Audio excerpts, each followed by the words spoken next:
All right, it's 6:02. The Port Arthur Economic Development Corporation Board meeting will now come to order. Roll call, please. Beverly Raymond, Jerry LaBeouf, Darrell Anderson, Morris Albright, Ingrid Holmes, Caprina Frank. You have a quorum, Chair.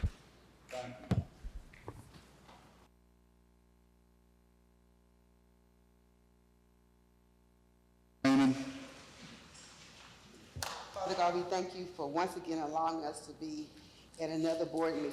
Father God, thank you for watching over us as we slumbered and slept on last night and help us a new brand day. We ask that you please bless this meeting. Father God, help us to work wholeheartedly and collectively, as always, for the betterment of this corporation. In Jesus' name I pray. Pledge allegiance to the flag of the United States of America and to the republic for which it stands, one nation, under God, indivisible, with liberty and justice for all.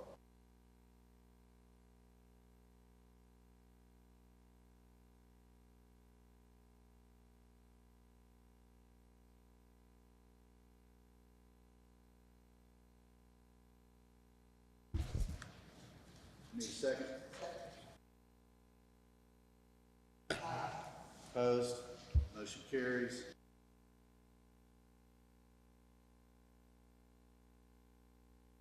Move. It's been moved to second. Discussion. All those in favor? Opposed? Motion carries.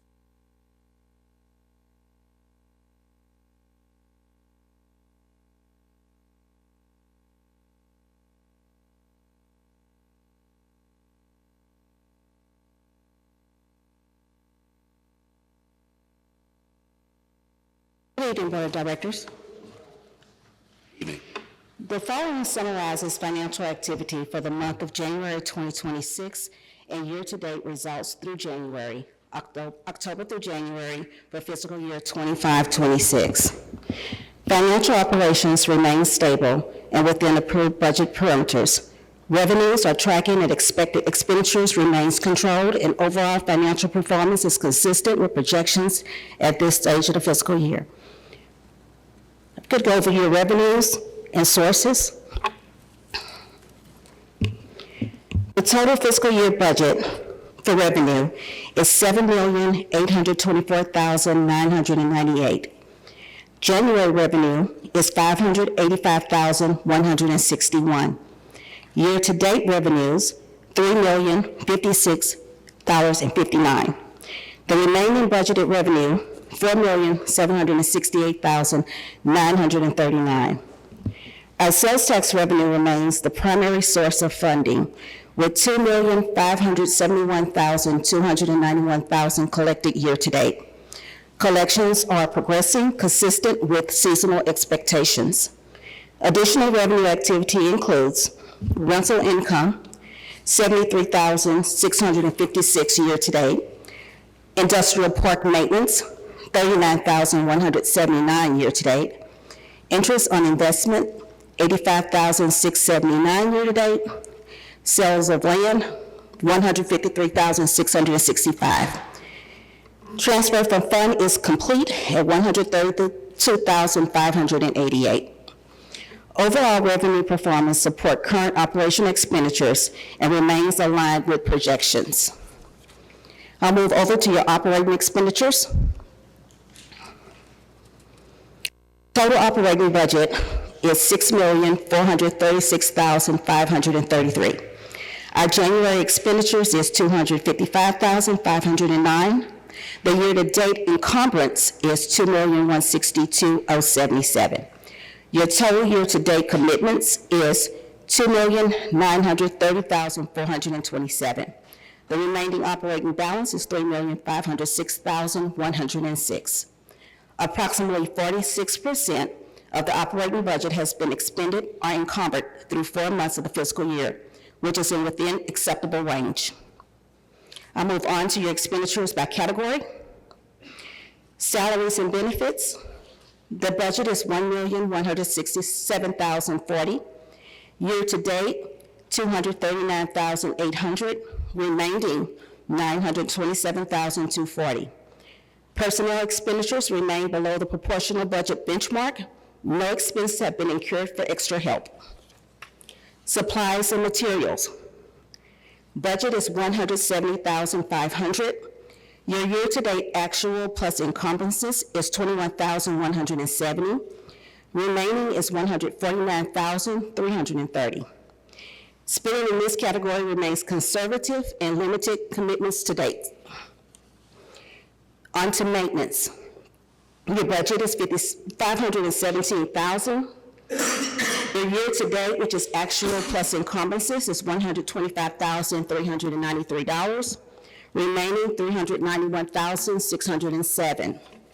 Maintenance expenditures reflect routine operational activity and planned commitments.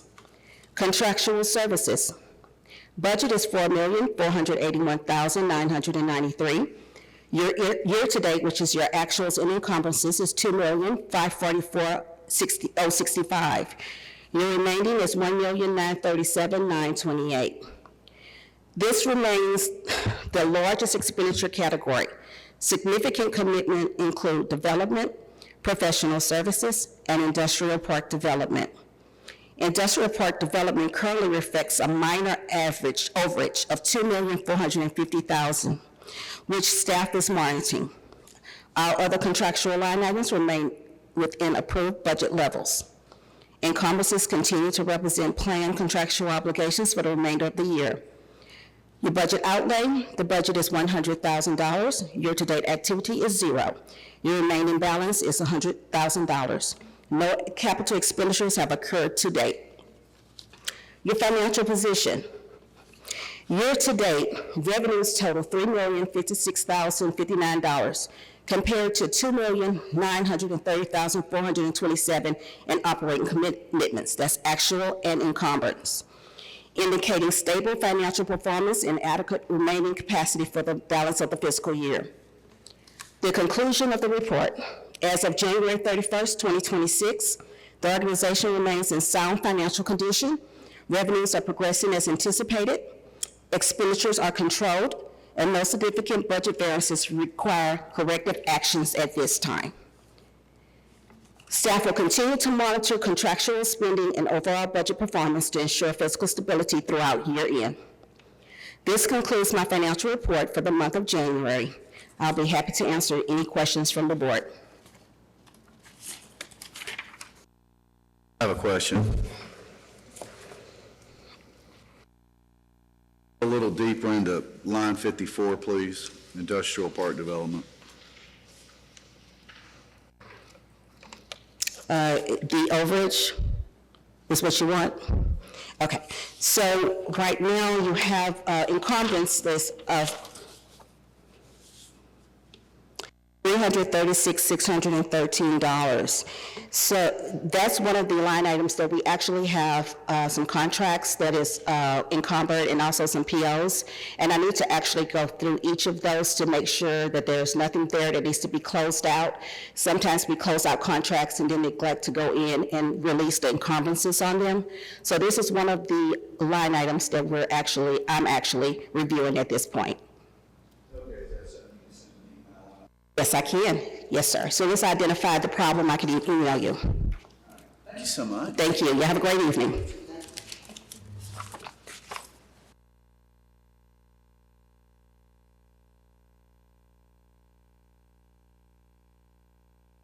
Workforce and community development updates.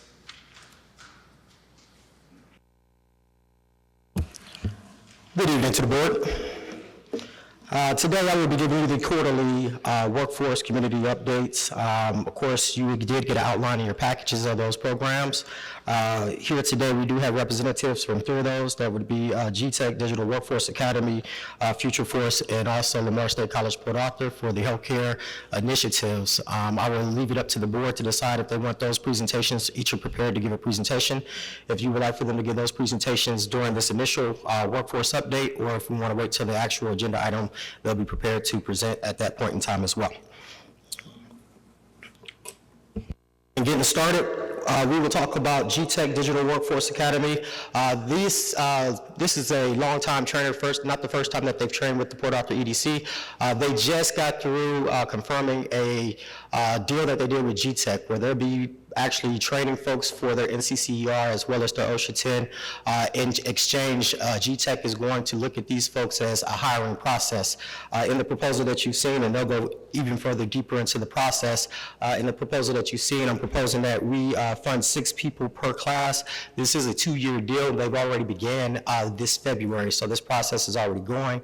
You will see inside of the packages that we did give the actual training agreement. Now, that's not formalized agreement. This is the verbiage that we went into the agreement. If there's any type of add-ons or anything that we want to add into that, that we can definitely take note of that today so that we can hand that over to the attorney and allow them to complete the process. But once again, like I said, they're doing a total of 12 students per month for the next 24 months. The next agenda that you will hear from will be, the agenda item that you will hear from is for Future Force 2035. This is also a brand new program that we will be starting. Of course, like I said, we have representatives here that will get into the mix of it, so I'm not going to give up their whole entire agenda. I do have actual pricing that was actually put into the agenda, and we can address that as well once those agencies come up. Future Force is one of those life skills type programs. One of the things that I've realized as I've talked to industry and as I've gone through different companies and gone and did the career fair is that typically when people see that Port Arthur brand on your chest, typically we automatically start getting the excuses as to why they're not hiring Port Arthur residents. A lot of those is that they lack those life skills, that once they get on the job, they're not able to keep the job, or they're not able to qualify the job. With this program, as you'll see in due time during the presentation, this really attacks and addresses a holistic way of all those issues that those folks are talking about with a little bit of twist. They actually have a badge that will actually be a recognized badge for employers that will know that they have gone through some type of training, the life skills type of training, the resume type of training, the interview type of trainings that will allow them to be marketable for work. The third program and the third person that you'll hear from is from Lamar State College, Port Arthur, for the healthcare pathways. This healthcare pathways is it's a layered healthcare apprenticeship that we have that we're trying to partner up with Lamar State College, Port Arthur. Lamar State College, Port Arthur just last year opened up a new health and human science building, very beautiful building, state of the art. I mean, this thing has labs for everything. So if you want to be a CNA, it actually has mannequins that are actually elderly, mannequins that do exactly what elderly people do, that allows them to get the training. And once you go to the LVN level and once you go to the RN level, it's the same process within those. The other thing that I liked about the Lamar State College program is that they're already connected with Baptist, they're already connected with Christus, they're connected with all the healthcare agencies. And what you'll hear later on in the presentation is that majority of the students, and not all of the students, but majority of the students well into the 90% range are all employed at that level once they get that training. And if they desire to go back to school, then they actually have hours that they can work that's going to be around that schedule to allow them to progress within that program. Going into our next program, we'll talk about the Youth Employment Program. Currently to date, we have over 48 applications for the Youth Employment Program. The deadline for the Youth Employment Program is March 31st. This year we went into a new format with the help of Ms. Bennett. We actually did an online enrollment. One of the issues that we had last year was a lot of paperwork that was coming in. You had paperwork that was coming in from email, you had paperwork that was coming in from counselors, you had paperwork that were coming in from students. In order for us to make sure that we maintain the proper integrity of that paperwork, we decided to do an online process, which has been working out.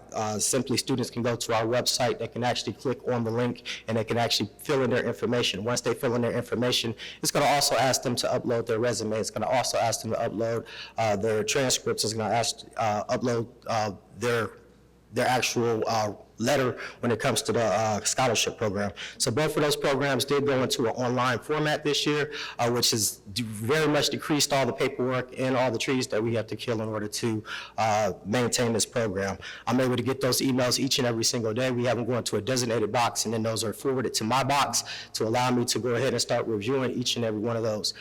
Currently, I have done a snapshot of the career fields. We pretty much right now have 42 career fields that people are interested in.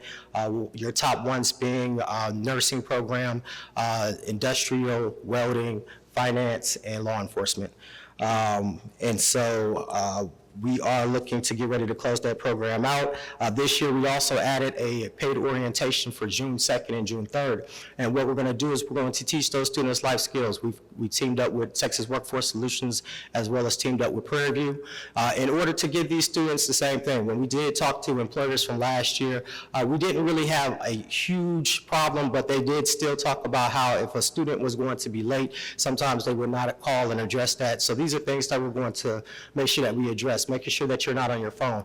I've also teamed up with partner agencies such as the United Board of Missions, who provides clothing. So if you're working in the medical career field, this time you'll actually be able to have scrubs in order to go to your actual employment. If you work into a field where you need non-slip boots or you need flame retardant clothing, we'll have those agencies to come in as well to address those shortfalls for any students that has there. That way they don't have to come out of their own pocket. And then the scholarship program. The scholarship program currently, as of date, has only received one application. And the deadline for this one is actually shorter than the YAP program. It'll be March 18th. This is one of those programs that I have evaluated from last year and also evaluating this year. Currently, we started off this year with 6 scholarship recipients. We are currently down to 3 scholarship recipients. Those 3 that did drop, I did make multiple attempts to contact them to find out what the problem might have been. I've also contacted the college to see if I could actually get the transcripts, which I was denied at that point in time because I don't have clearance from the student. However, we did lose 3. Now, going back to the year before when I did take over the program, we only had 2 current participants that were in the program, both of which graduated. And so some of the recommendations that I'll be looking at is whether or not we need to decrease the number of scholarships that we have, especially with some of the other programs that we have that we possibly might be bringing on. With the bringing of those programs, they actually cover some of those scholarship slots as well, and we can further allocate that money into other programs that we can actually use for workforce. Then we have the Davie Shipbuilding. I know a lot of people think that, you know, the only thing that we have to do with the Davie Shipbuilding is the allocation that we did to Lamar State College Port Arthur, but a part of our business attraction and retention efforts is to get with these companies to make sure that they have everything that they need. And so I was able to get in touch with Robert Swagger, who is the training manager for Davie. He's based out of the Galveston location. We've met here in this building a couple of times already, and we've been on the phone pretty much every day. He has become a new friend. They are aware that the PAEDC has given money to the lab. However, they already have a training plan that's already in place. And so Robert was able to kind of share with me what they're planning as far as the training aspect goes and some of the shortfalls that they're already facing. And right now, we know for a fact that with the scholarship that Lamar State College Port Arthur has done, with the money that we've allocated, there's still about a $15,000 shortfall. So I've gone and talked to some of our community partners, such as the United Way, such as United Board of Missions, who United Board of Missions has already donated $4,000 to that cause. The United Way is still looking to see if they can cover the rest of it. I've also talked to Texas Workforce Solutions to see if they can actually get that. And what the shortfall is that inside of the lab, each of the students needs specialized tools. And so that was not accounted for when it came to the funding that we were doing for the big equipment. But this is an adamant thing that Robert stated that each of the students will need in order to participate. Now, these toolkits will not go home with the students. These toolkits will actually revolve from class to class, but they are in a need for it because we already have a cohort that's already started. The cohort started off with 14 people. 4 people have already left. This is a reminder that although people will come through this program, when it gets out there, when it gets time to actually do the work, understand that this is still a hard job for some. And so what they're currently doing right now with the current cohort is that in the morning time frames for 5 days a week, Monday through Friday, they're actually going to Lamar State College Port Arthur and they're doing classroom work. In the evening times, they transition and they go out to the shipyard, and they actually have a setup training out there to where they're actually working and they're getting paid. And so right now, Davis is basically investing about $75,000 into their apprenticeship program for each of the students that come through. And so there is ongoing movement with that right now. And while we're on this, I do want to take a minute to recognize our own interim CEO, Crystal Mueller, who has brought this thing home. I know a lot of people don't see a lot of the work that's being done behind the scenes, but of course, she's worked this thing with the governor's office. She was the one that was able to put us in contact with the CEO. She was the one that was able to put me in contact with Robert Swagger so that we can get a full understanding. Part of the contract, as God will tell you, is that we still own this equipment until the obligation of the 75 students have been trained. And therefore, we have no location to really put it. We want to make sure that the program is successful, that they're getting trained, and that our residents, at least those 75, are actually being a part of that program and being employed. Coming up in the near future here, in April, that is National Second Chance Month. And so you all know that one of the big things that I've been wanting to do since I got here was to do an expungement conference. And then doing the research for this expungement conference, I realized that everything is not expungible. And so we did find out that there is a certain level of expungement that can take place with the help of Prairie View Extension, as well as the Child's Law Firm out of Houston. And I did check local law firms, and people looked at me and said, that's a great idea. It's something that we need to do. But nobody really had the know-how to get this thing done. And so on the 25th of April, during National Second Chance Month, here over at the Press Building, we will actually have an expungement seminar that will take place at 9 o'clock that morning and will go on until about 3 o'clock that afternoon. When they come, they will have a list of things that they need to bring, and by the time they leave, they will have paperwork documented to where they can go ahead and turn in to get that stuff expunged and sealed from their record. We are also tentatively planning a breakfast during that time. The breakfast won't target for those folks that are trying to get expungement. The breakfast is going to target those businesses. I'm right now in the process talking to her this morning, playing phone tag with Texas Workforce Commission, who does this program already, along with TMAC and along with one of the advocates out of Houston that does these type of businesses with companies. So what takes place is that they come in and they explain to companies that there are tax benefits for you hiring second chance offenders. I did actually get a chance to go to a second chance conference last year down in Galveston that was also thrown by Texas Workforce Commission. And it's amazing because the testimonies that you hear from some of these companies let you know that some of their best workers are those folks that were second chance workers that came back in. And so we're looking at addressing that issue that we have here in the city of Port Arthur. We're looking at clearing out some of those backgrounds in order for people to have a little bit more confidence in applying for these positions. And we want to make sure that the companies in the industry, which also Davies is a second chance company as well. We've talked about this as well, and they're very, very much veteran friendly. So they're going to be looking at veterans, they're going to be looking at second chance, and they're going to be looking at CTE, and they're looking at doing a whole cohort of CTE students right after graduation to bring them in, letting us know that they are a high school employer. Other than that, if there's any questions, I'll be happy to answer those at this time.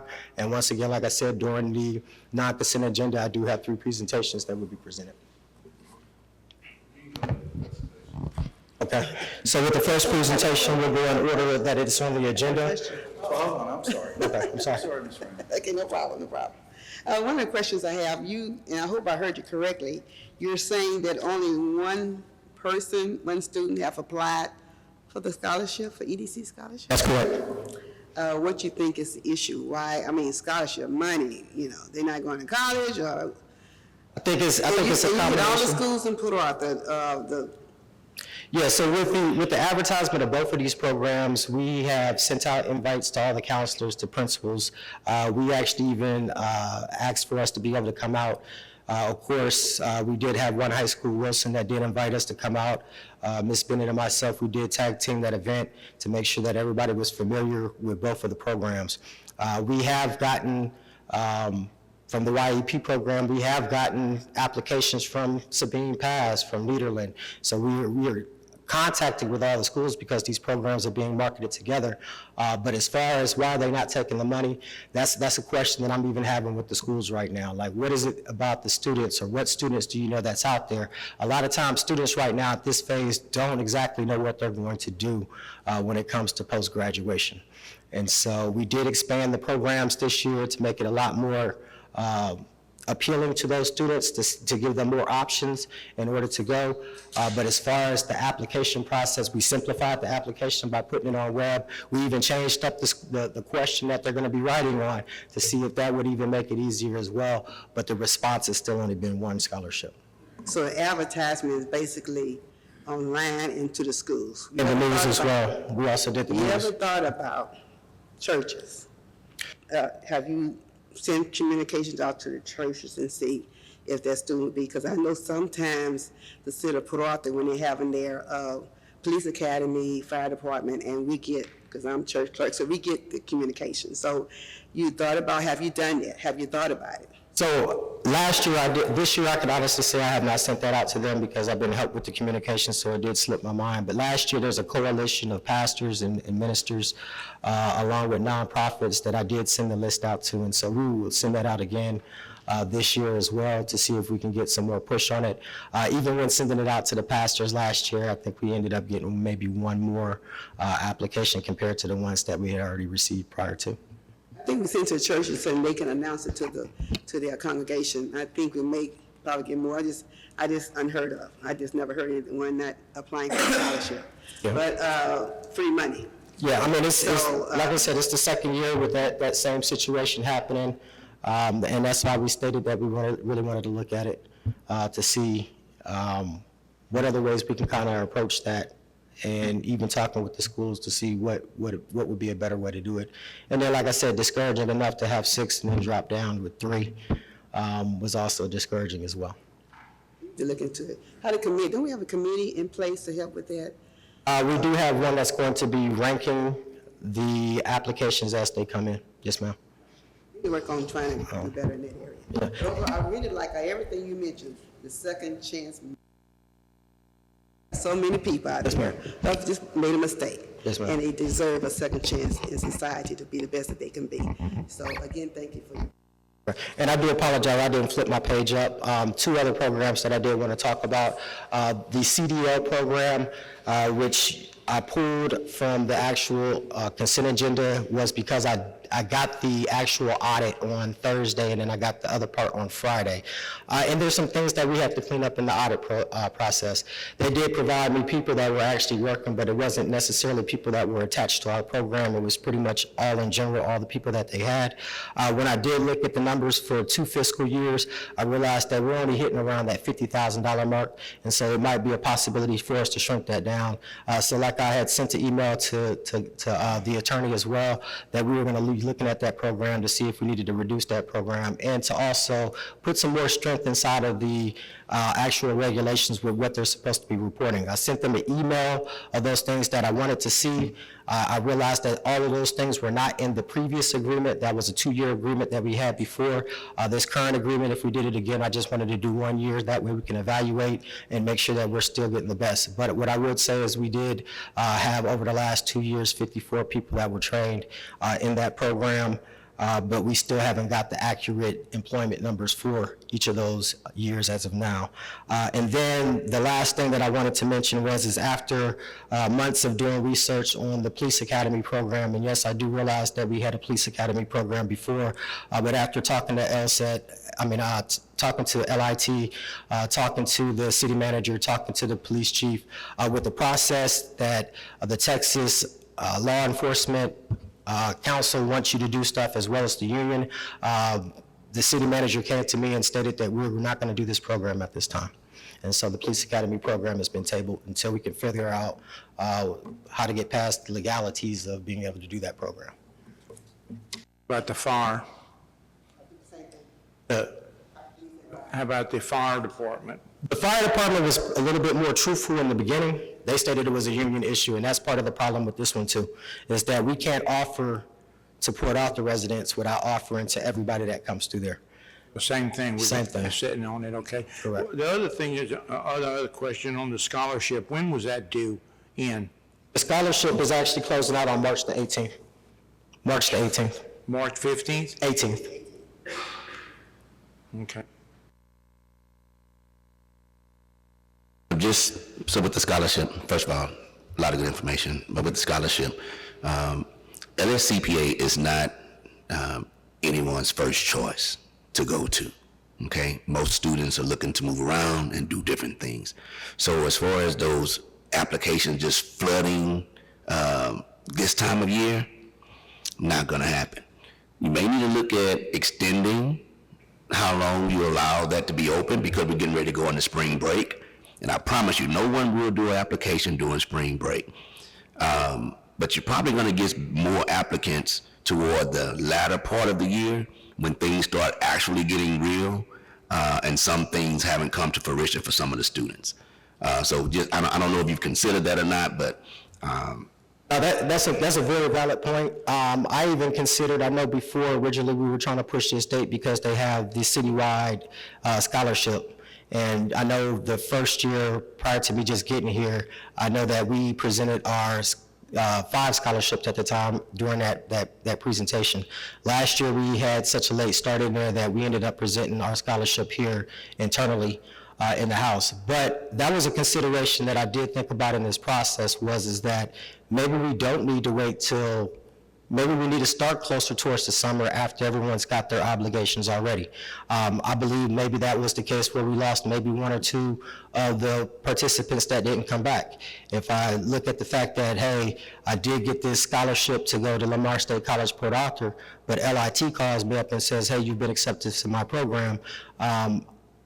It's just the mentality that if it's a university compared to a college or a community college, then the university must be better. I have 2 associate's degrees, so it's nothing for me to just like when we speak to these students, I'm letting them know, put more tools in your tool bag. Even if you're getting ready to graduate with an associate's degree, it's always good to have something else in your tool bag. One of our scholarship recipients from last year, she graduated from Memorial in cosmetology.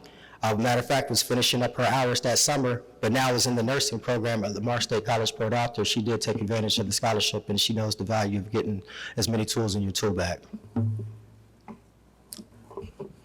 other questions? Okay. Okay, so if there's no other questions, we will start off with GTech, Mr. Melvin White.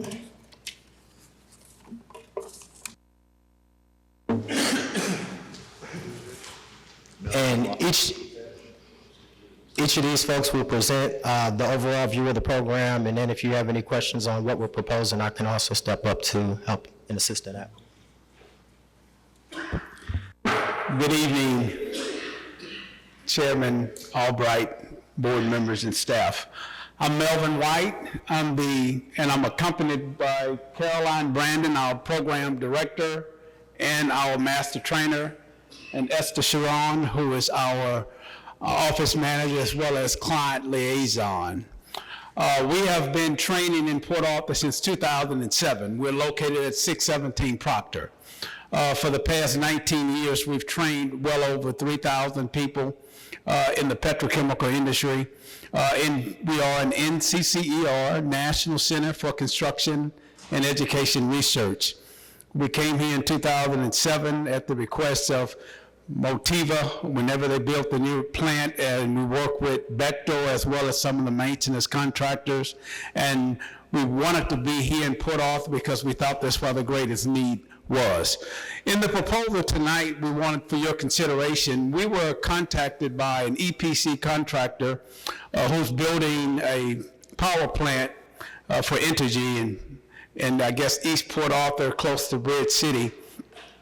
As a company, they wanted to be able to establish a way to build long-term content for individuals seeking construction trades as a company. And the company is Kiewit.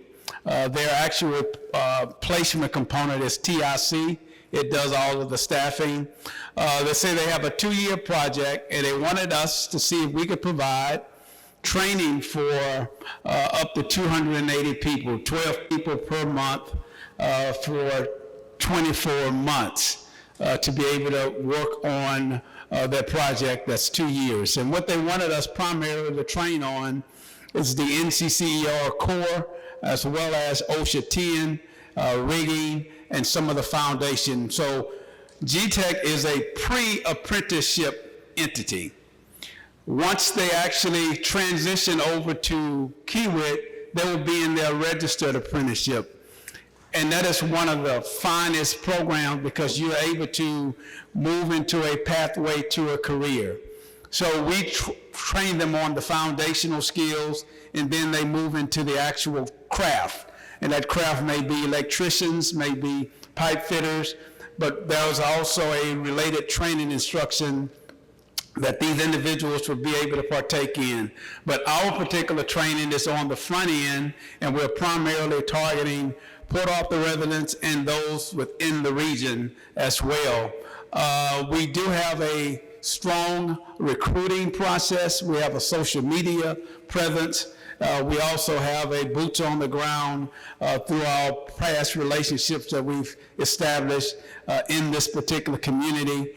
We are proud to be in this community, and we have been past recipients of Port Arthur EDC funding for training, and I like the way you break the funding up, because if we don't produce, we don't get funding. So I like that particular process, and Kiewit has agreed to interview everyone that comes out of our program. They're not going to guarantee a job, because if a person bombs the interview, they're not going to be hired, but they have specifically requested us to be able to train individuals for this program that they're going to need for the next 24 months. And Kiewit is also doing the polymers plant in Orange. We have a 3-year working relationship, but this is the first time that they've come to us and asked us to specifically train individuals that can be put into their apprenticeship program, and this would be a company standard that they're trying to establish. I will yield at that point and see if I could answer any questions that you may have, but what we're asking for your consideration is to see if we can enter into a partnership for the next 2 years with the Port Arthur EDC.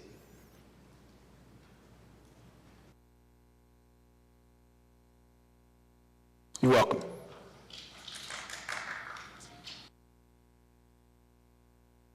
Are there any questions for me on that? Okay.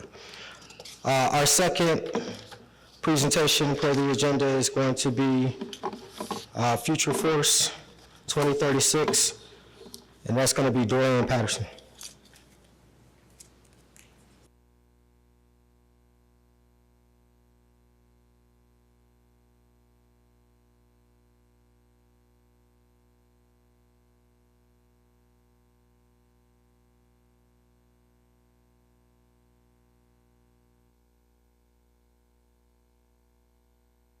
First of all, good afternoon to your board, and I appreciate the time that you'll have yield to me this afternoon to let you know about our program called Future Force 2035.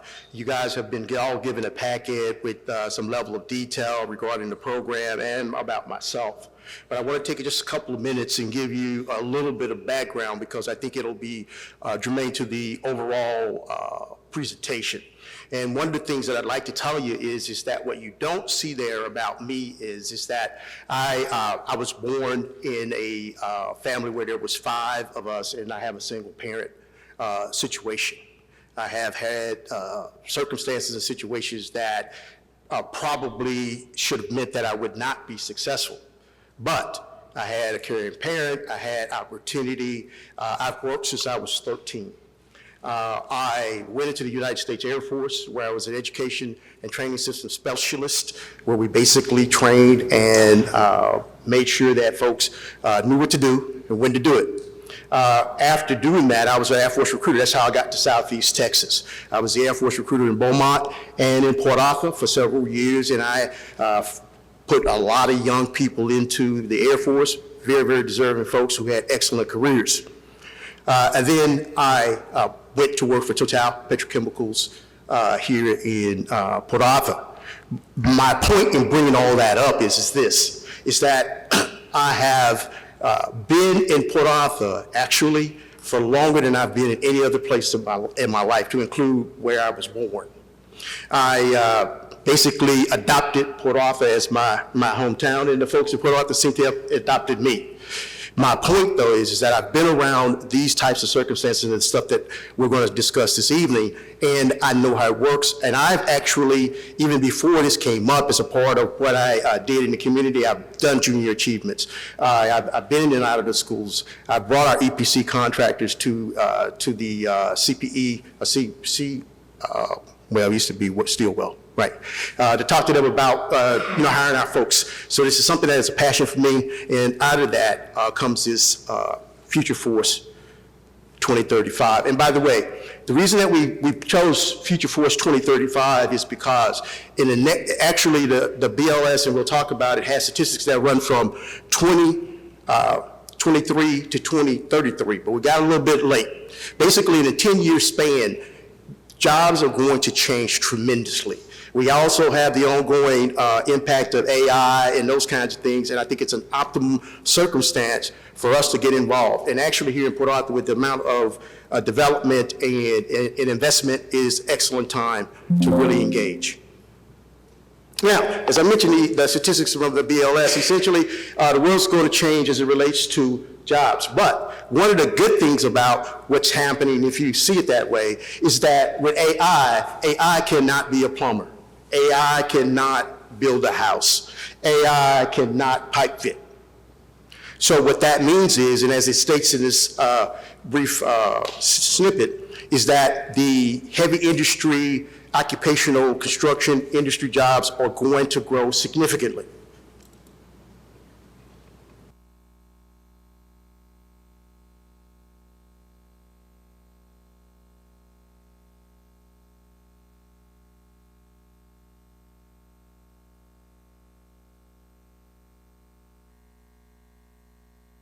Awesome. So also, not to even mention the new energy type jobs, there are jobs now that exist, and there'll be more added in terms of the new energy. Where here, wind turbine technician, you never heard of that. That was kind of wild for me. Solar panels. All of those jobs are jobs that with a high school diploma, GED, and technical training, you can actually enter the workforce and make good money at doing it. This is $61,000, $48,000, so there's money to be made. Now, the basis of Future Force is really kind of simple as I look at it. It's based on the pillar process where there's 4 basic pillars that we're going to address. One is the foundation, and this is basically, as we state, a kind of a cradle to grave kind of career process. And what I mean cradle to grave is that there's some things that need to happen earlier on in the lives of our young people to help them, one, prepare for whatever they do once they finish their education, but also be informed of what's the best choices for them at that point. The first 2 pillars are primarily directed toward education and that kind of thing. And now, the part that I'm discussing tonight is more for job readiness, for actually employing folks on good-paying jobs. But I mention that because we've worked with the schools. We have a program right now called Mini Moguls where we're talking with, they're putting in place in the middle schools with young people about financial empowerment, about career development and choices to understand what's really out there and what the options might be for them. But focusing more on our pathways of workforce entry and long-term ultimate success. It's one thing to get a job, it's another to 1, keep it, and 2, to progress. Now, the question is, what is Future Force? Well, Future Force is an infrastructure, a strategy, a long-term process, not a program. We want to see people enter the field, learn what they need to do, progress their skills, and then move up through the ranks. Many times people go, I say people have careers by accident, right? We do a job, we do it so long, pretty soon that's what we do. But just think if we started to plan and understand exactly what we wanted to do and how we could progress. One of the things about some of the jobs that we have in terms of construction is that a lot of folks don't understand, one, how to get in, how to progress, what does it look like? What does a career look like in construction, in heavy industry? Now, it's also an economic development workforce framework that ultimately will provide long-term jobs and careers for people once we put everything in place.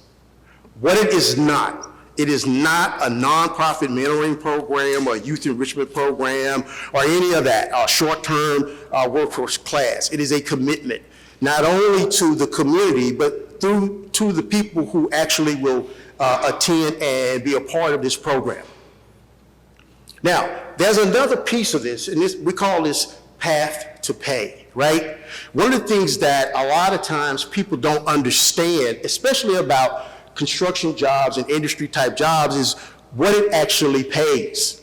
Now, traditional education, four-year colleges, people tend to have an idea. But when you start to talk about what it takes, one, to get into industry, two, how to progress and what you can actually make, there's not a lot of information out there, and there's not a lot of folks that are doing that. Now, one of the key components is that this will be a credential type program. What we want to do is we run people through the program.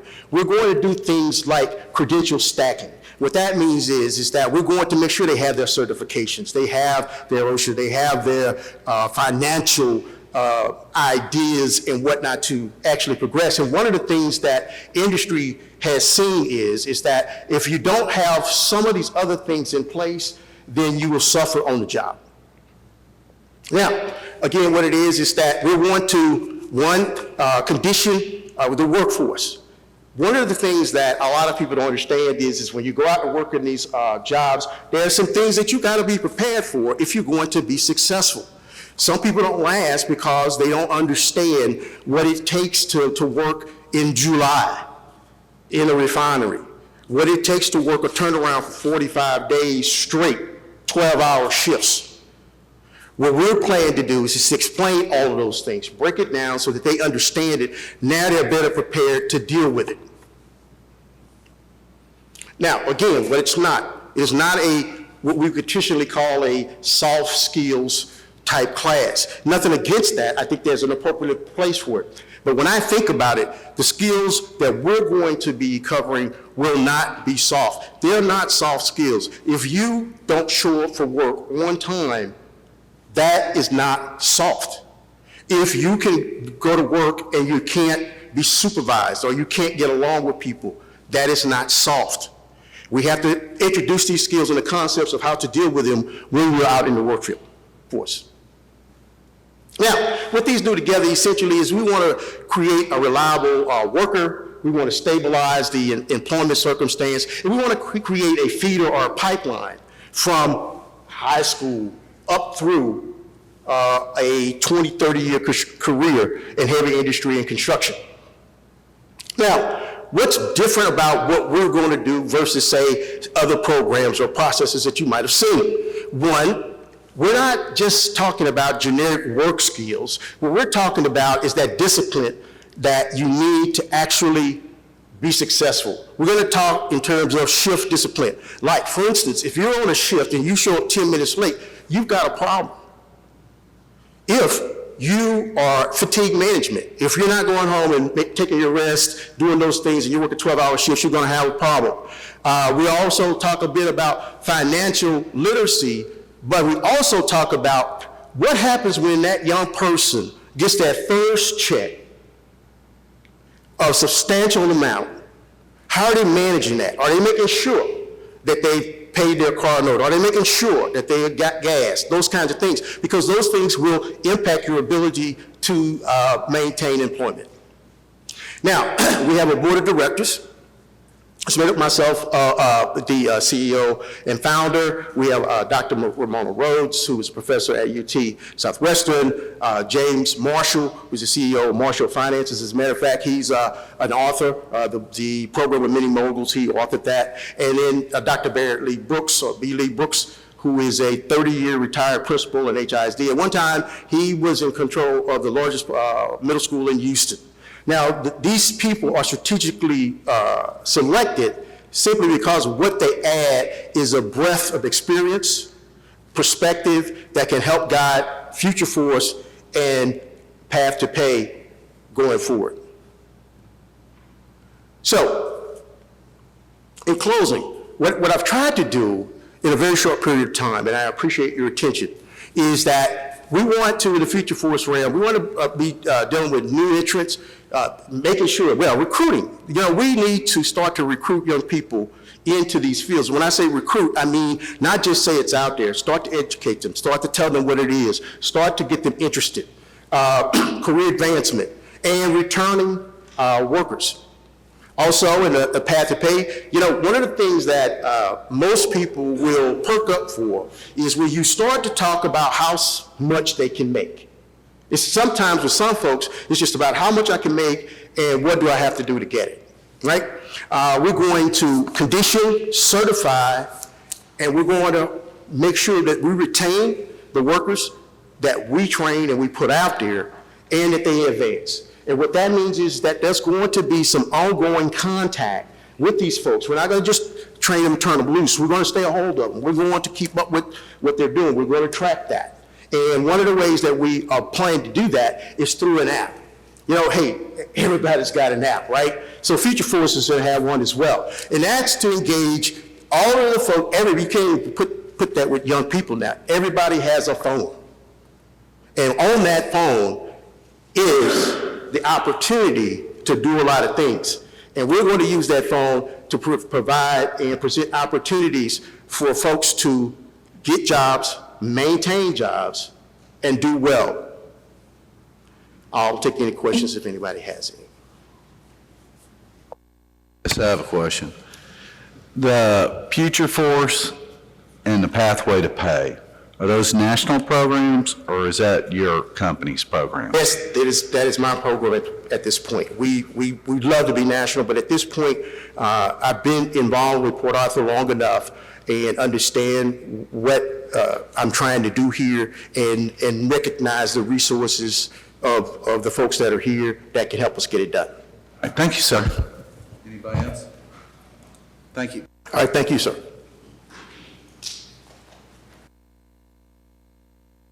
Thank you. And we actually have two more presentations in the room. The next one would be Lamar State College, Port Arthur, Ms. Heather Rowe.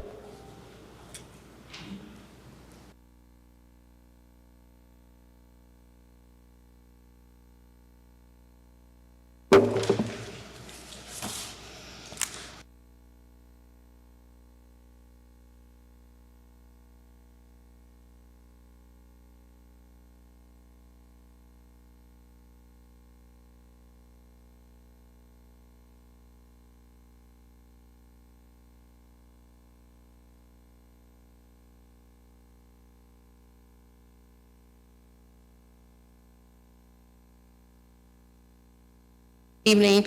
My name is Heather Rowe. I am the chair of the Allied Health Department at Lamar State College, Port Arthur. And with me, I have Ms. Ursula Davis. She is the program coordinator for our nurse aid program as well as our PCT program.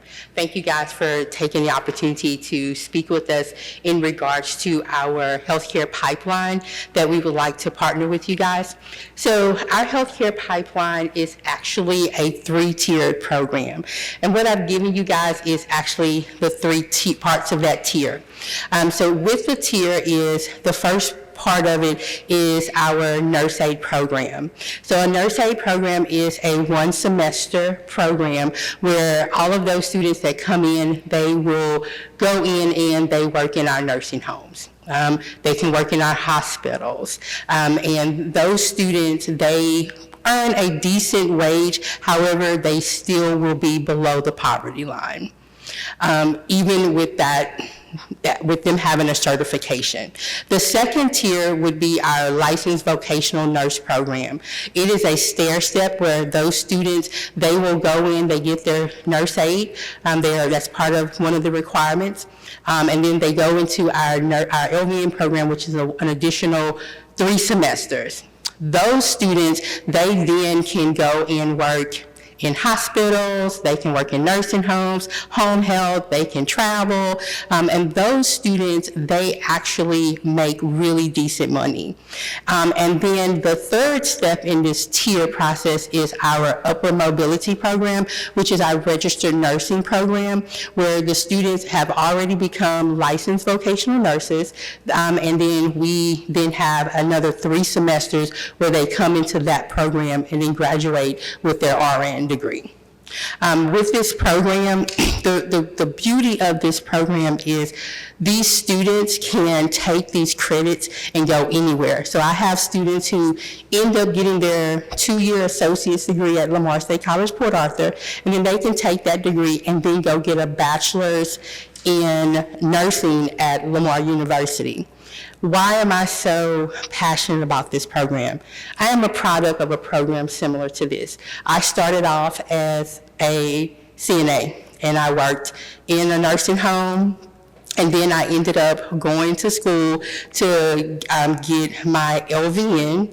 I got my LVN. I was an LVN for 3 years, ended up going back to school to get my associates, got my associates, decided, okay, I like this. My goal was I'm going to be a nurse practitioner, so I went back to school and got my bachelor's. Realized that I didn't want to be a nurse practitioner and education was my goal, so I went back and got my master's in nursing education, and I am currently in a DNP program, which is a doctorate program. So it works. You can stair-step and become whatever you want, and it's just all about being given the opportunity to do such a thing. If you look at the paper, it shows where the Nurse Aid program is our level 1 certificate. Those programs right there, those students, they can get financial aid to go to school, so they are getting college credit. So it's not like if they were just to go work at a nursing home and just say, I'm just gonna go and do the nursing home apprenticeship. They do not get college credit. And so if you do not get college credit, if you were to try to come into our LVN program, you would then have to either take our Nurse Aid program, or you would have to do a lot of testing, which is costly in order to do so.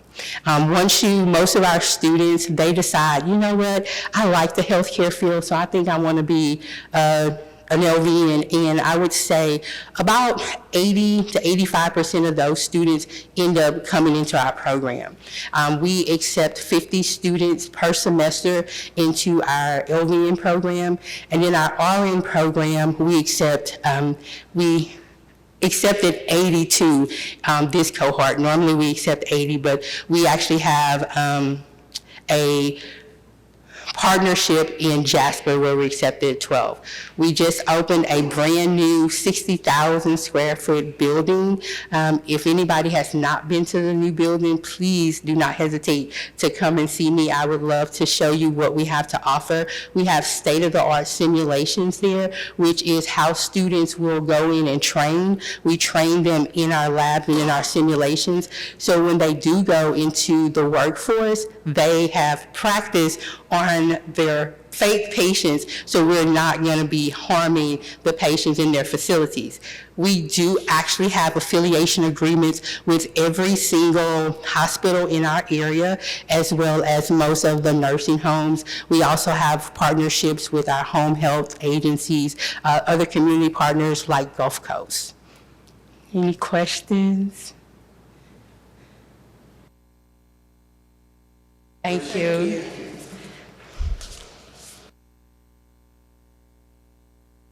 We do have, not for motion, but I did have one other presenter with Jira, who also submitted. I think they were like number 7 or 8 on the actual agenda. I want to give them an opportunity to speak, being that we're doing presentations.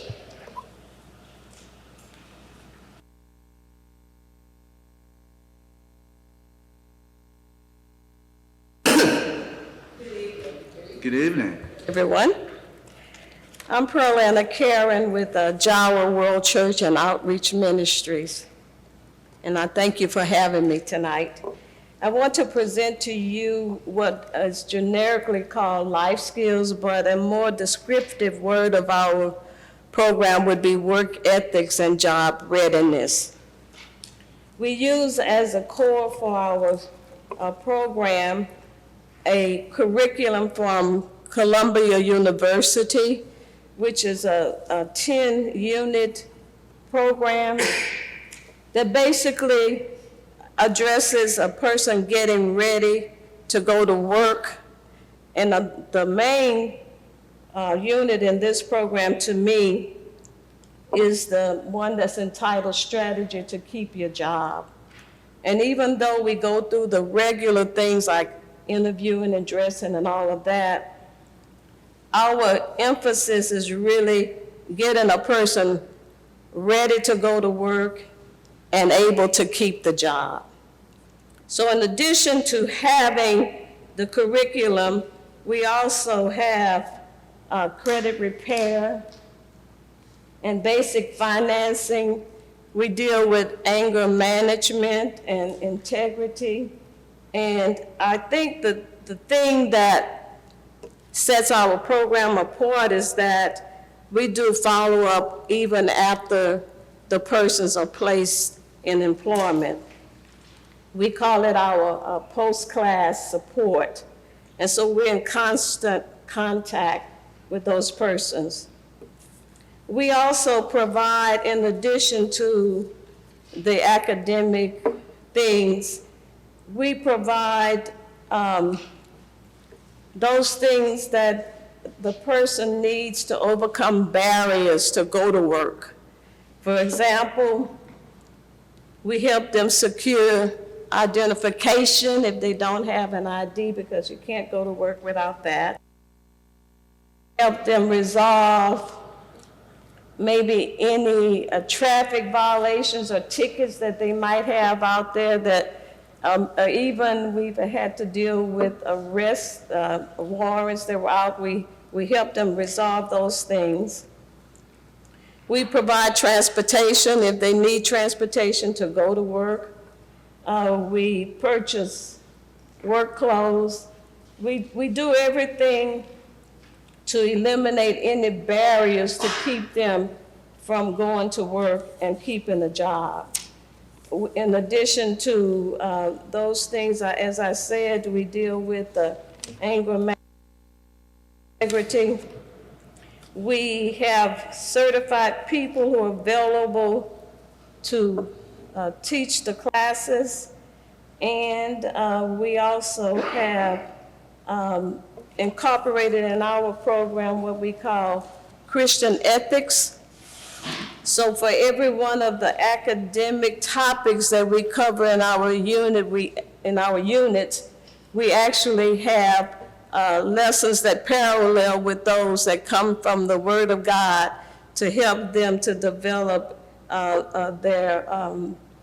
their Christian strengths if they're interested in that.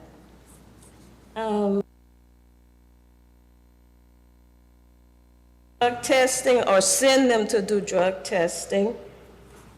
And our classes are flexible in hours, so sometimes we have day classes or evening classes. And we started the program in 2009, and one of our major employers at that time was Brock Industries. They had agreed to hire those persons who go through our class, and every report that we got back from Brock was that those persons who actually went through this class were some of their best and most reliable employees. And so that's basically what we propose to present to you tonight, that we have the academic part, we have the Christian part, and then we have the post-support part. Do you have any questions? How successful have your program? How successful has it been in regards to the training and the academic and spiritual? The program has been very successful. As I said, Brock was our major partner at the time. We placed hundreds of people on the job, and many of them stayed on the job long term, like One was 8 years, she stayed on the job 8 years.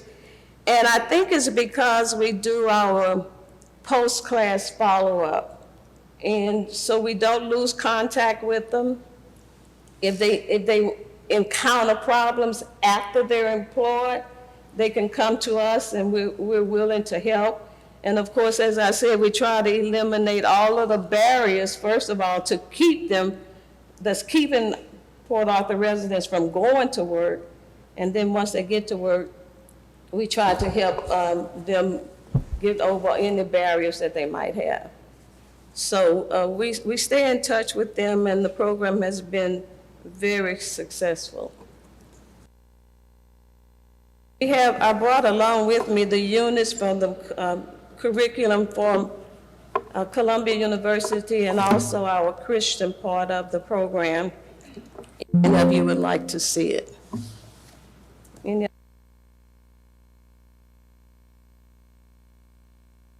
Having me. That concludes the reports on the workforce side. Are there any questions for me? I have this workforce for Second Chance. When was that supposed to be? That's April the 25th. That's a Saturday. Thank you. Thank you all. Updates and announcements. Yes, sir.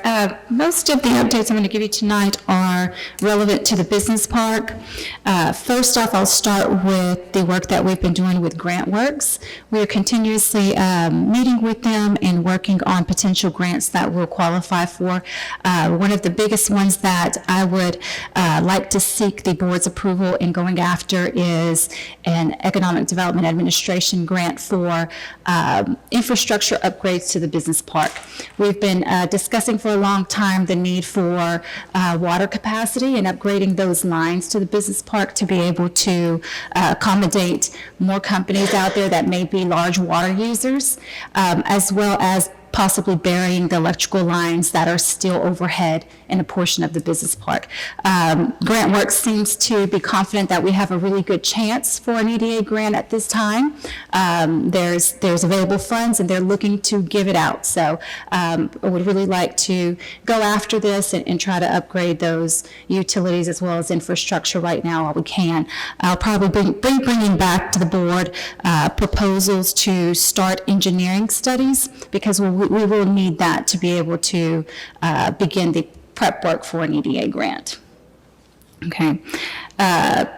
Also, an update. At your last board meeting, or it may have been 2 board meetings ago, you all approved the sale of property that used to be the J.Z. Russell Industrial Facility. That contract has fallen through. The company stated due to their business needs at this time, they will not be moving forward with the purchase of that property. So it's back on the market, and that's just for your information. Hopefully soon they'll be able to find a buyer for that.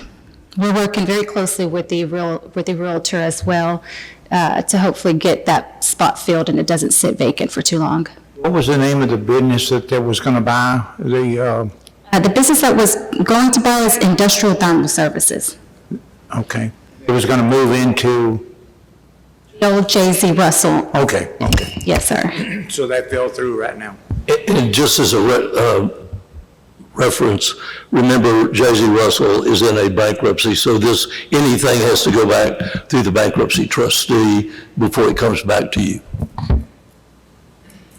Landscaping update, that is currently underway. It's looking good so far. It is not complete yet. I anticipate it to be complete within the next 2 weeks. You all approved going out for an RFP for the landscaping maintenance. I am waiting for the new landscape installation to be complete so that we can base that RFP off of the new landscaping that's installed, as well as the irrigation system that's been repaired and installed as well. We are actively working on costs and design thoughts for the signage at the business park. The board did move at the last board meeting to name the business park the Floyd Baptiste Business Park. So we are working on getting some costs for you all and design thoughts to consider. And last, just to give you all a heads up, we are entering into our budget preparation season. So we do have later on your agenda to reappoint members to the Finance Committee as well as 2 other committees that we have vacancies on. That way we can move forward in scheduling workshops and those committee meetings.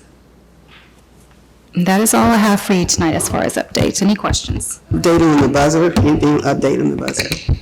Yes, ma'am. We have costs for the buzzer, so I can get you that information. Could you please email us your report? 'Cause I was trying to write, but I couldn't keep up with everything you said, Yes. if you don't mind. Yes, will do. Crystal, I had one on the outside of the building. We voted for the vines to come down. What was the status on that? So we are currently working with CTEX Construction Group to provide a quote to take those down and also reseal the side of the building. About your entrepreneurship program. That is also we received 2, for your information, we did receive 2 proposals for the kitchen incubator. I would like to get that person that is, we have a vacancy for on that committee filled this evening. That way the committee can go over those 2 proposals and decide if they want to go with one, if you all want to go with one, make a recommendation to the entire board to go with one of the 2 or go back out for proposals. Let me ask you something, and it might be way out there, but who's gonna run this? Who's gonna teach it? I must have missed that somehow. So the proposal was for a master tenant manager. So the proposers are actually going to be managing the program. So they're tasked with coming up with the programming that we're asking for as far as small business services and incubation for kitchen and culinary entrepreneurs. And then that person will carry out the programming as well. So they would be the instructor as well as the tenant. So they are a tenant operator. So they wouldn't work for the EDC, Yes, sir. and we wouldn't have to pay them. We would have a contract, yeah, and that's something we would have to negotiate, because being a tenant operator, there is a cost to operate it from us, but there is also a cost from them to be a tenant.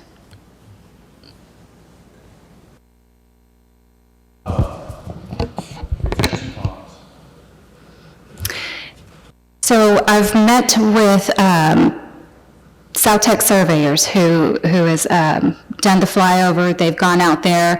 They've done the walkthroughs. We did meet several weeks ago, and I'm hoping to receive those plans. They did tell me they would have them they were at 80% at the time that we met, so I'm hoping to have those here within the next week. They did tell me that by the end of February, they would have those plans done. So once we have those plans, the next step is to allocate some funds and then go out for an RFP to bid the construction part out. Thank you. You're welcome. Consent agenda items.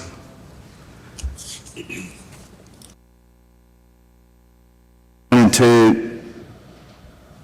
Does anybody want to pull anything and discuss it?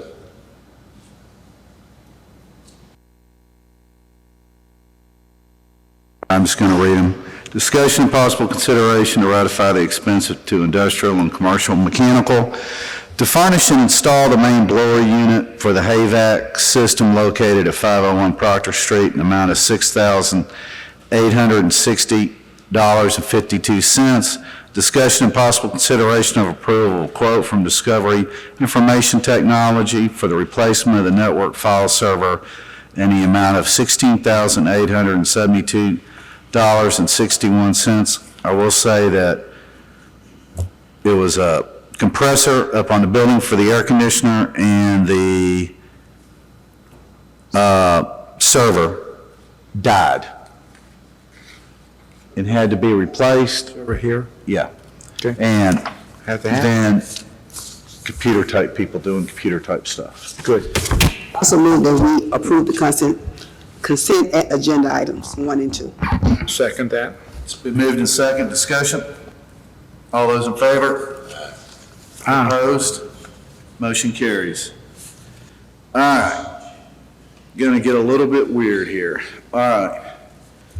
I would like to entertain a motion, but it will be up to y'all for 1 and 2. But non-consent agenda item number 1, discussion and possible consideration to announce a request for proposals, RFP, for consultant services for the downtown homeownership program. So move. Second. Second.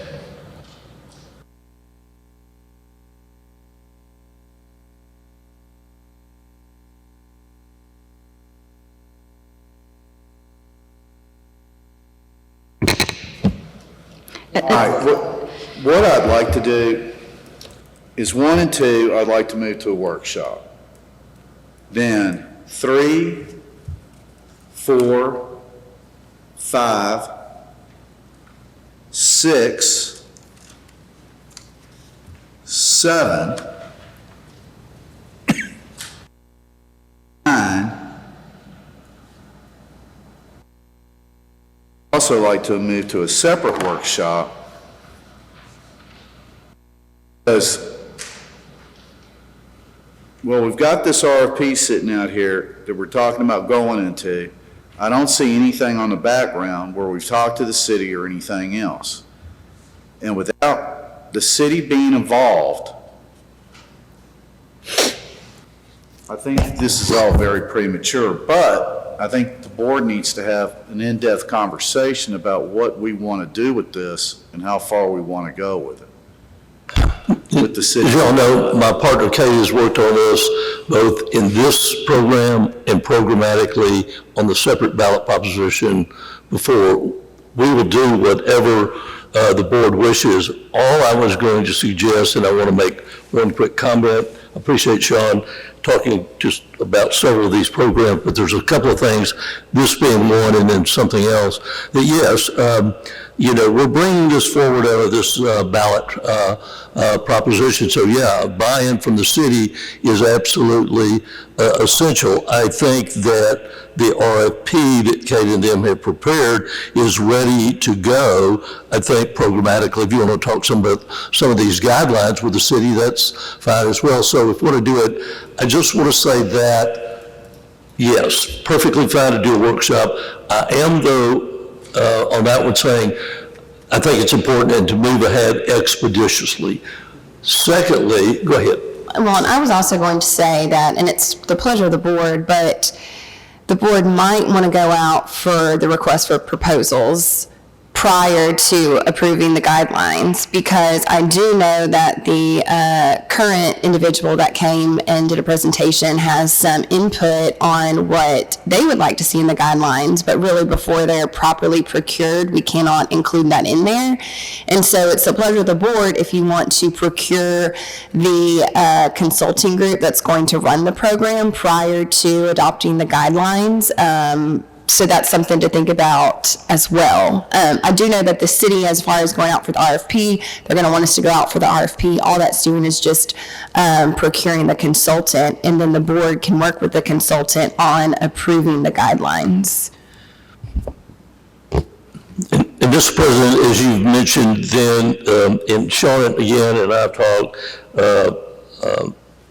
Crystal and I have spoken, you have a lot of opportunities to go out and do what appears to be very thorough training programs that do meet and in some cases I think exceed the basic expectations of Texas Local Government Code 501-163.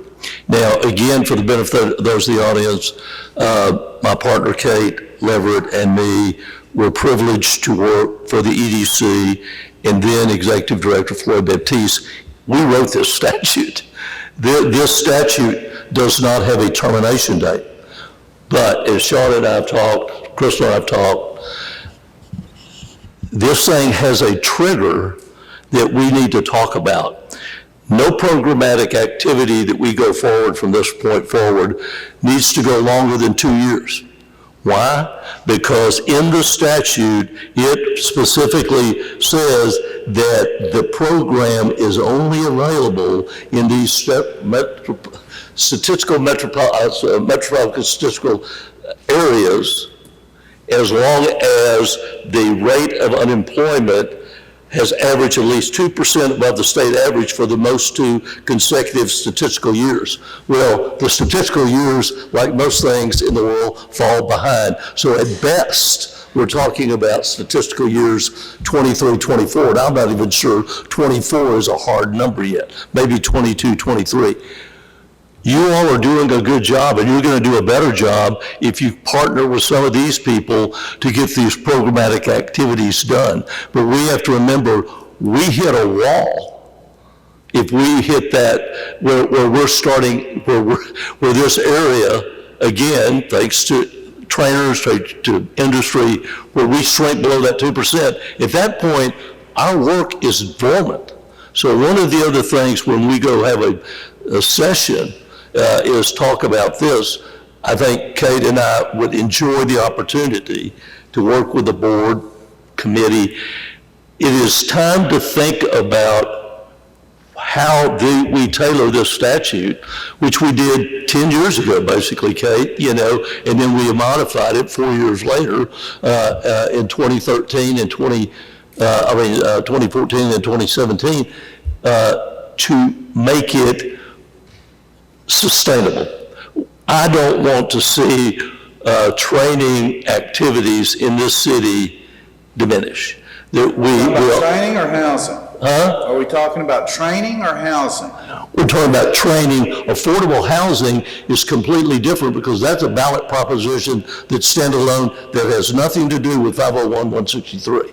So right now we're talking about housing. Well, I said I wanted to move to this 3 through 7 discussion before you get back on voting on moving it. So at the end of the day, we need to look at how, maybe the word creatively, how purposefully we can go back to the legislature, Mr. Manuel and whoever your state senator will be, and go and make certain that we do those things that keep the EDC actively in the Port Arthur resident training business, not only to move them out of unemployment, but underemployment, which a lot of your programs have been successful in doing.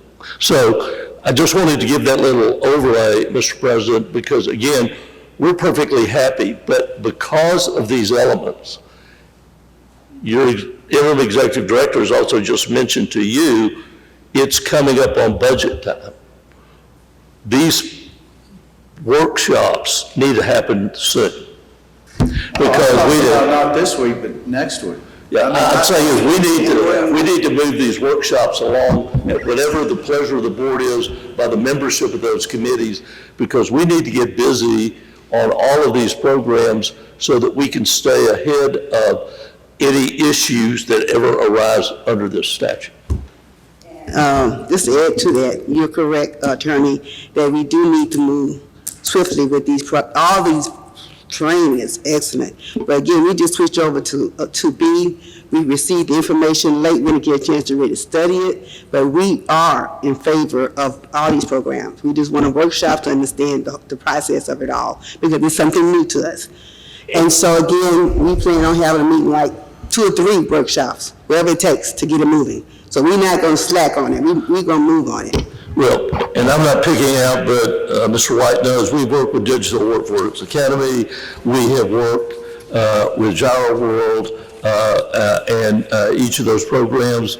As far as I recall, and I think the executive director and Sean will confirm me, they each in the previous programmatic activities completed the bank of work that they were requested to do. So we do have a history, and I think they've given you good and very detailed information on the training regimen they expect and the people they expect to train and how they intend to try to put people in the employment pipeline.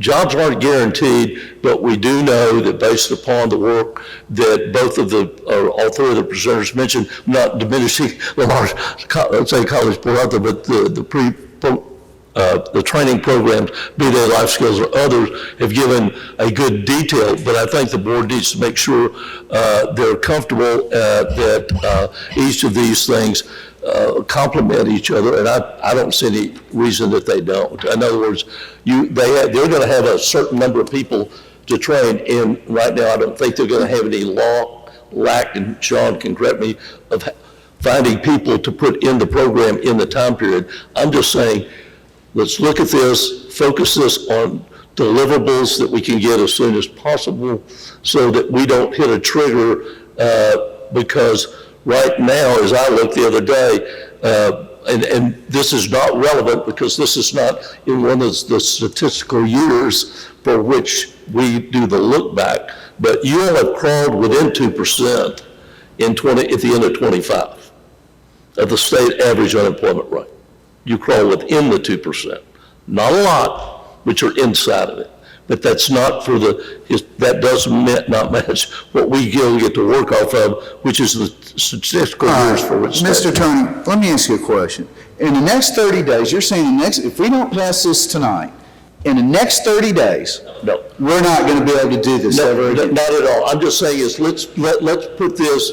Well, like I tried to say before, not this week, not next week, but if everybody's in favor of tabling this, we're going to hold 2 workshops during the week.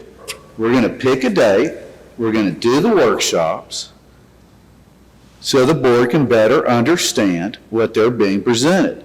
And you also have to understand that the majority of this board did not receive this information until 2 o'clock Saturday afternoon. Okay? And this is a lot to digest because there's different pathways on this stuff. And no, I agree. I was going to say educated if they want to be educated. And I know, Kate, I will make ourselves available to whatever time you need us to be, such as you want us to come. All right, thank you. I would like to place a motion that we table the items that the president mentioned and awaiting a workshop. All right, and let's pick, do I have a second? Yeah, second. Discussion? All those in favor? Opposed? Motion carries. Let's look at dates now. Chair, can you, for the record, please repeat the items? And also, if you can clarify if number 1 is part of that or if the board would like to move forward with the request for proposals. Number 1 is part of it. 1, 2, 3, 4, 5, 6, 7, and 9. Thank you.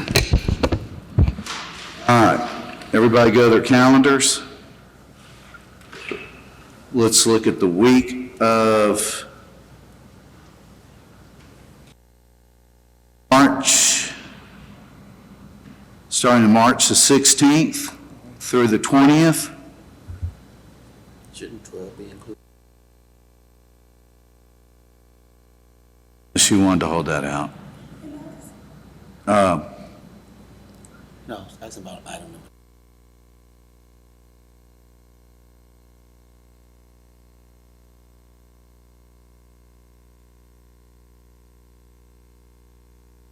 All right.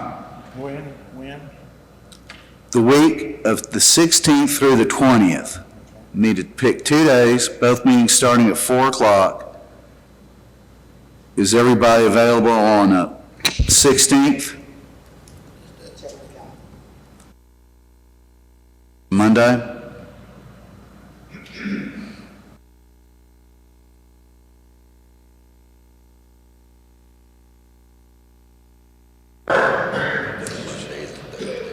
All right, how about then the 19th? All right, so 4 o'clock? 16th and the 19th are 2 days on. Yes. When? The 16th and the 19th, 4 p.m.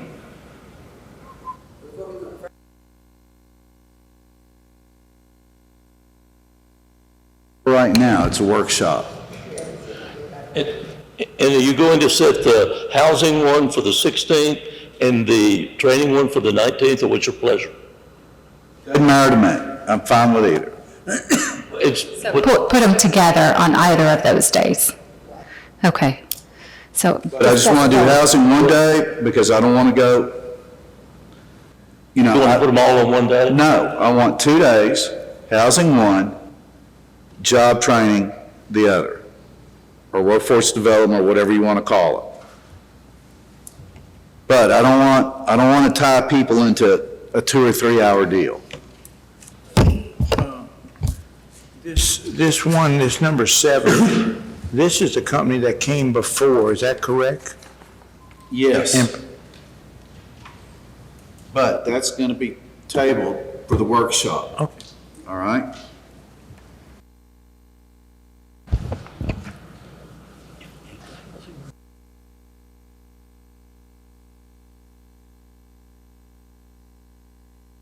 She can come apart, but she has another meeting at 7.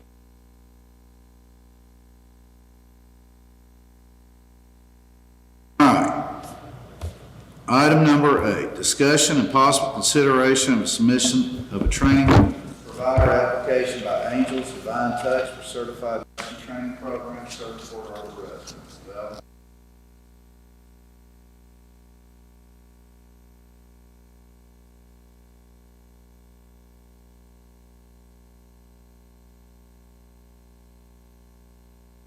Number 8. you can make a motion to it right now.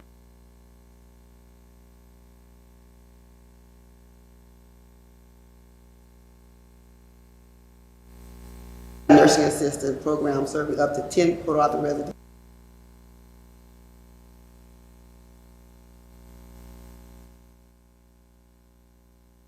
Discussion? Yes. Why is this not included in the workshop? Because we're talking about a nursing program in the workshop. All right. The other program, this program already.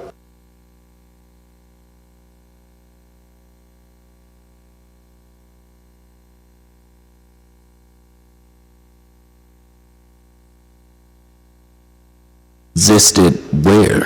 Here at EDC. That's something that we had before, is what you're saying? It's still not, to me, if we're gonna discuss all workforce items in a workshop, shouldn't all of them be in the workshop? This is a past program, all the other programs are. So, the past program, I'm familiar with it.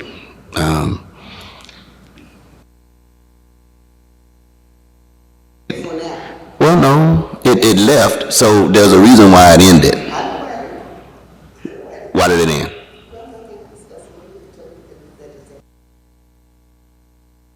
I mean, it's discussion, right? Oh, discussion, I'm sorry. I'm just trying to get some clarity on why this item didn't go with the rest of them, and why is it being, seem like it's being pushed?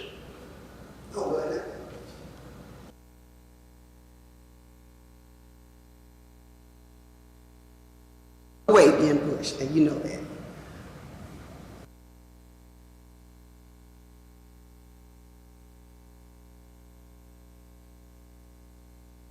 To me, I mean, I feel like they all need to be together to me. So that's my take on it. Because we had the program died for whatever reason, which I cannot remember. Anybody remember why the program died? Can anybody answer that question for me? The contract had expired. How many people did we have go through the program? I'm not sure. Sean, do you have the number?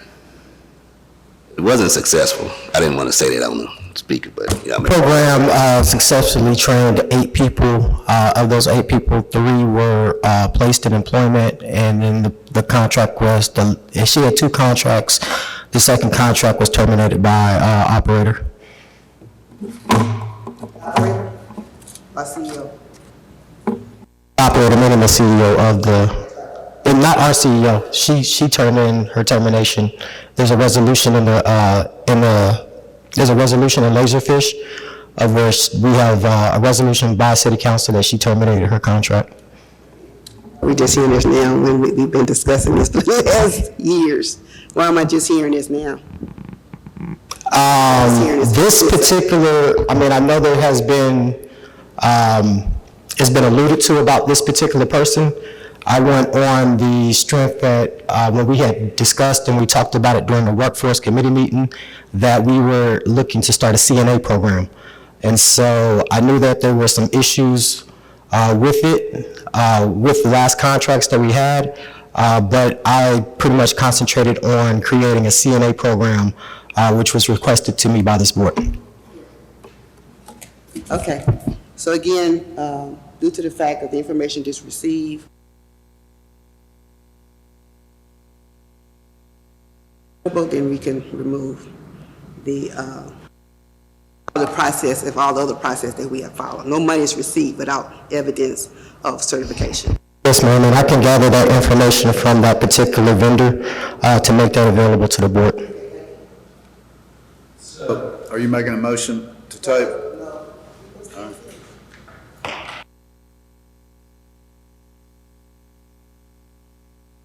Those in favor? Aye. Opposed? No. Passes. Motion carries. Possible consideration and submission of a resolution to the City Arthur EDC's purchasing approval limit to match the current limit of $25,000.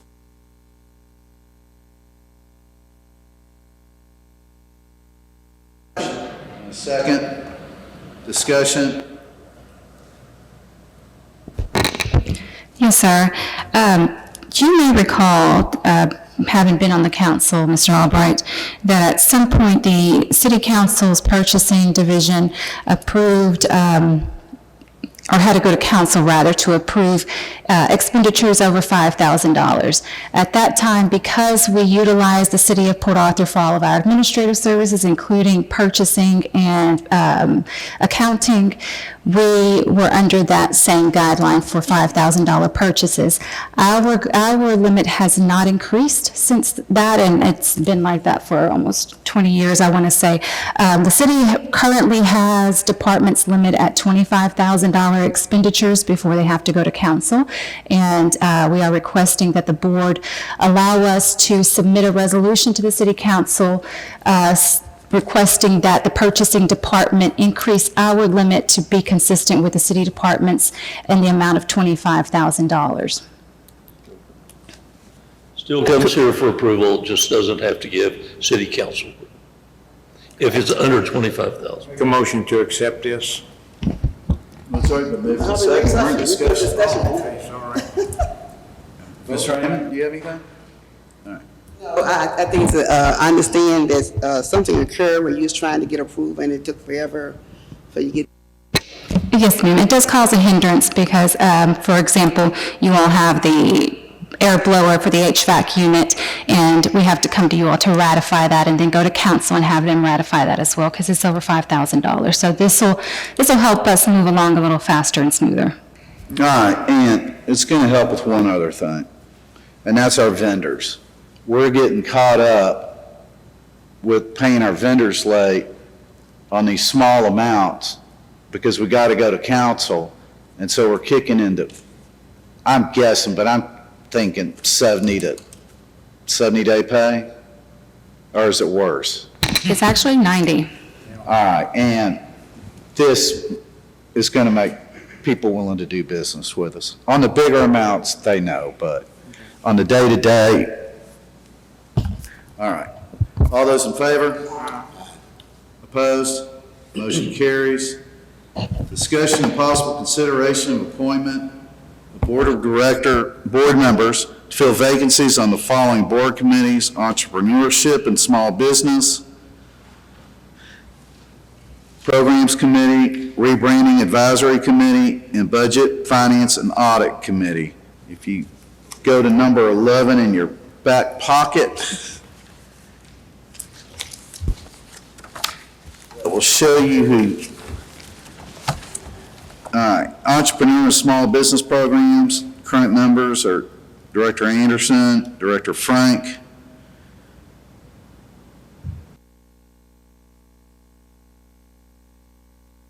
This two ways. If you didn't show up to the meeting, we can throw you on there, do it old school, I love this meeting.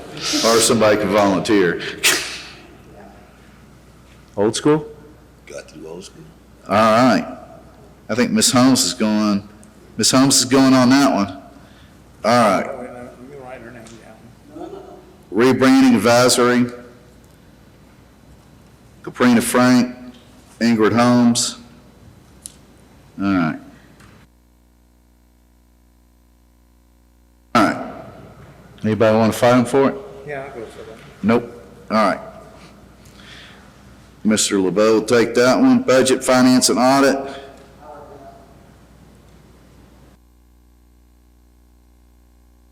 I'll do that one. You want to do it? Oh. All right, I'll do it. There's that. All right. Chair, Yeah. it's, No, we're both on it. for Budget and Finance, it's yourself and who else? Ms. Raymond? Okay. Thank you. All right. Is that a form of a motion? Because you have it as an action item, I think. Then the two.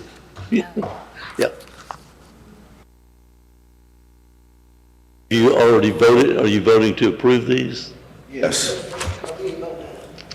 Well, we're still in discussion. They'd filled it. All right. Well, do you want me to do it with the names in it? No, I mean, I think you will just have a motion to approve the persons who were named. All right. Motion to approve.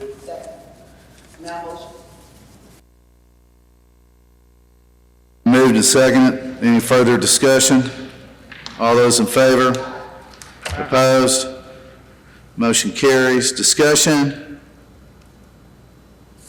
Impossible consideration, selection of a certified nursing assistant CNA instructor for the EDC CNA program requested by Beverly Raymond. Move to remove number 12. Any opposition? Number 12 is removed. Closed session, executive session. The Board of Directors will recess now at 7:44 to go into executive session pursuant to Chapter 551 of the Texas Government Code to discuss the following topics. The items in executive session may be acted on in open session. Number 1, 551, period 074, personnel matters, hiring of a Port Arthur EDC Chief Executive Officer. Number 2, 551.087, economic development negotiations with Roll With It Texas Manufacturing, company letter of intent and phase 1 application. Number 3, 551.071, consultation with attorney, Phoenix Industrial Waterworks.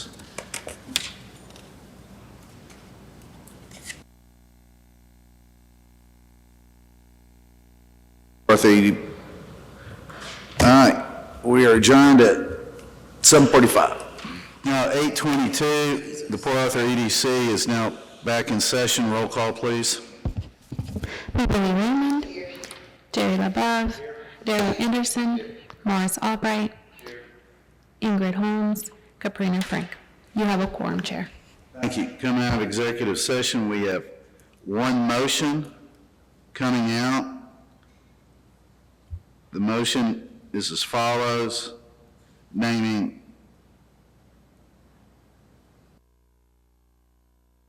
Crystal Miller, the CEO of the Port Arthur Economic Development Corporation. Can I get a motion?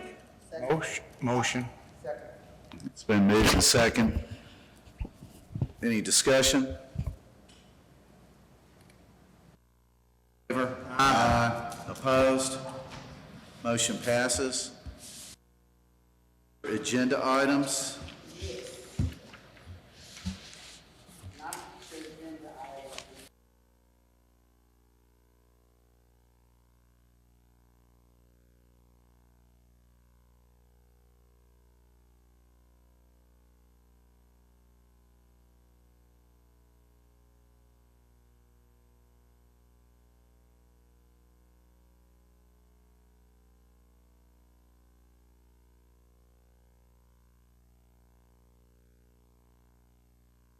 Raymond, do you mind repeating that on the microphone? Thank you. Yes, I'd like to add to the future agenda, agenda backup information, Setting a timeline. the timeline. Setting a timeline for agenda backup information. I have two items. One, I'd like a cost breakdown on the expenses and the revenue for the press building, gas, rent, electricity, all of it. And also setting a policy for checks being cut, or the request for checks being cut by the EDC to the city to know what amounts are being cut and for what. A report on expenditures, basically. Okay.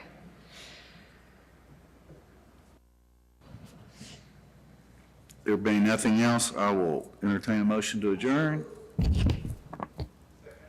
Second. We are adjourned. All those in favor? Aye. Okay.